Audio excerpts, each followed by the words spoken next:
Heston's back up. Not Heston's first time in the big leagues, though. He was on the playoff roster last year, guys, by the way. Which gets forgotten about. Yeah, and so Heston Kjerstad is up because why? Austin Hayes is on the IL, which is a bummer. And again, I want everyone to have success. Everyone knows me on this. And when we even talked with Mike Elias, I mean, yeah, you want to be the good guy for everything, but you have to construct your lineup. And in this case, someone had to be hurt for the opportunity for Heston to come up.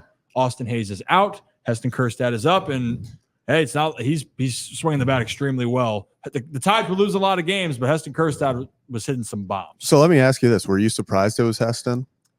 No, I was not. You know, we talked about this. We thought, like, could there be a chance it could be Connor Norby? Yeah, just simply because I know how Hyde and Elias, they like to have that, you know, righty-lefty matchup. They like to definitely play into that. But I'm starting to think the reason they were comfortable to go Kjerstad is because they trust Mateo in the outfield.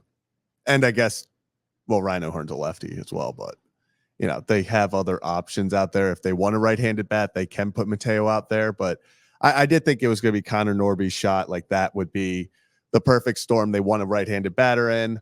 They had a potential spot to open up on the 40-man, and then I thought that could be his cup of coffee, you know, tryout in the majors. Yeah, you know, I really thought Birdland was going to lose their shit if Ryan McCann was coming. I thought that was coming. I really thought that was coming, and I was like, this app, I might have to just delete my Twitter. I was like, people were gonna burn the place down. And I'll be honest here, I really thought there was a chance Matt could be brought up because the comfortability and the trust. Well, and again, the player that you're bringing up, you have to realize might not be the everyday guy. If we're talking about the guys that are going to play the outfield consistently right now for the Baltimore Orioles, is Cedric Mullins, Colton Cowser, and Santander. Now, O'Hearn can play a little bit of outfield, but then Mounty's a little banged up. They're not concerned, they said, but Mounty's a little bit banged up. Heston can also play first base, and people were wondering, well, that could have factored in also with the Connor Norby situation.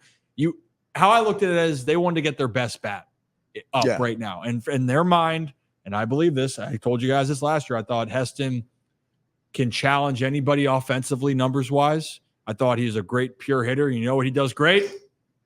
Use the big part of the field. That's what I mean by big part of the field. I thought you were doing like the Simba thing, like Sabet. I didn't know what you were going one for. Day we're going to do that for Kevin. We should. Kevin's small enough. Who's picking me up? We can make something happen. Yeah. Sabenya. Hey, can we get an update on the poll real quickly?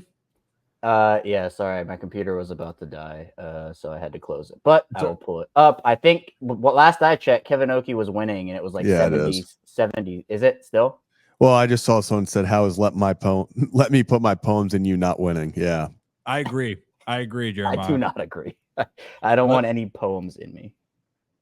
Well, if you keep non-producing like you are, there's going to be a lot more poems. I need to get on my Jordan Westberg. I need Zach to say about me, all Kevin does is produce in Kevin. Yeah. But you know, ball's in your court, Kevin. You have to start producing. I was 3-0 and I didn't hear it, so that was a little disrespectful. But I mean, on another winning streak, you can say it. We got some good kids here. We really do have some good kids. Well, going back to the Heston thing just for a second, this is what we were talking about with just like injuries in general, where teams are going to go through it throughout the year. And people were talking about, well, are you going to trade this guy? You should trade that guy, maybe for pitching, for relief help, for whatever. But if you move on from these guys too hastily, and I'm not saying the Orioles aren't going to make a move, maybe more so down the line, and obviously the trade deadline come up in a couple months, but this is just the depth the Orioles have at almost every single position. I mean, you bring up a guy like Heston, and it's like, okay, yeah, Austin goes on the IL, but you have a guy like Heston waiting in the wings. And, you know, you can talk about it with the pitching as well. Guys like Suarez, who, you know, everyone's like, who is this guy? He just comes in, has 2 great starts. We've talked about Cole Irvin and how he's been able to step up as well. I mean, the depth they have, injuries are a part of the game, but you have to be able to sustain through those injuries. And how do you do that is about having the depth below those guys. And this is another example where you feel comfortable on a guy like Heston coming up. He's been mashing down there. I mean, there's no question about that. Now he comes up. We're going to see how often he's in the lineup, but I'm excited for what he's going to do here. I'm hoping he has a good stint with the club right now.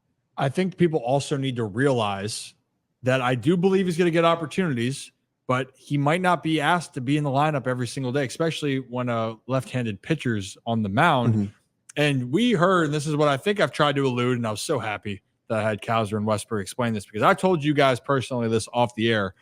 It is so damn hard to try to adjust at the big league level and then adjust when you're not an everyday guy. And Kowser explained it well. He's like, hey, I struggled with that last year. And so for Heston, he's going to be tasked with understanding that he might not be in there every day. He could get a solid run. And look, I love his upside. I've told you guys this from the beginning. We've done the breakdown. If you guys are new to the channel, we do breakdowns also every week on Oriole players, on Know Your Foes, who the Orioles are going to play. So check out Heston's, which we did when we had Heston Kjerstad on the show, I believe about 2 weeks ago.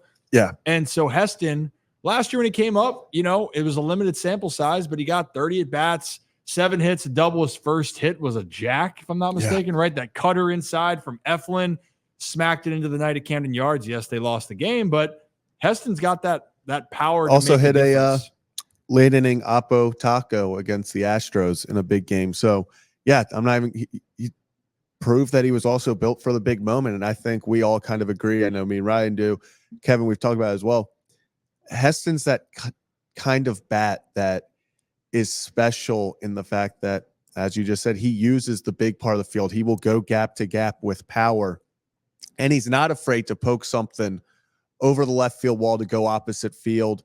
And it is that overarching fear it also puts into a pitcher, because Heston is in scoring position every time he walks up to the plate.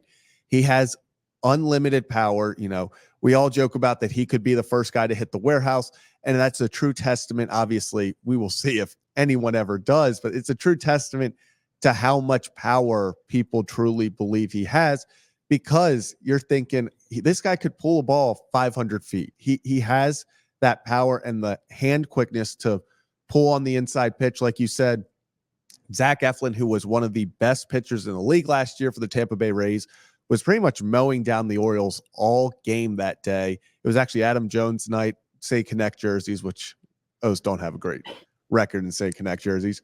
But Heston, once again, goes out there and he proved from the moment he got there that this power is legit. This power can play at any single level.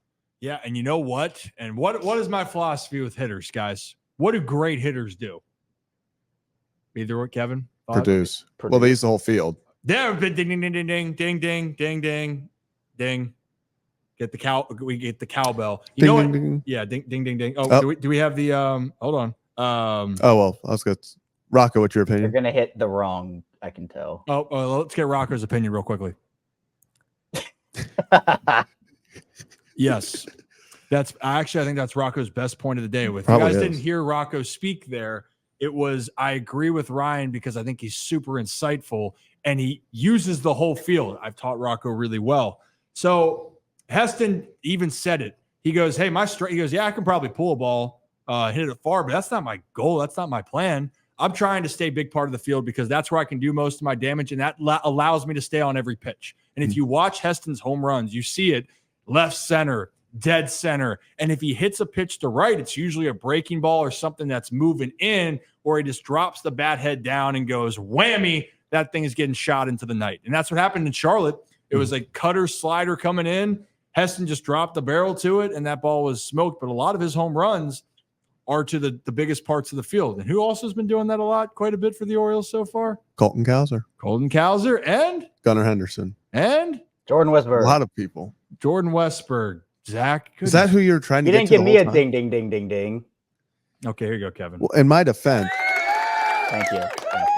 In my defense, every Orioles player is raking right now, it seems like. So they are, but I was trying to move. Westy had that power to center, so does Kowser. That home run last night for Kowser. So you're right on one. Congratulations.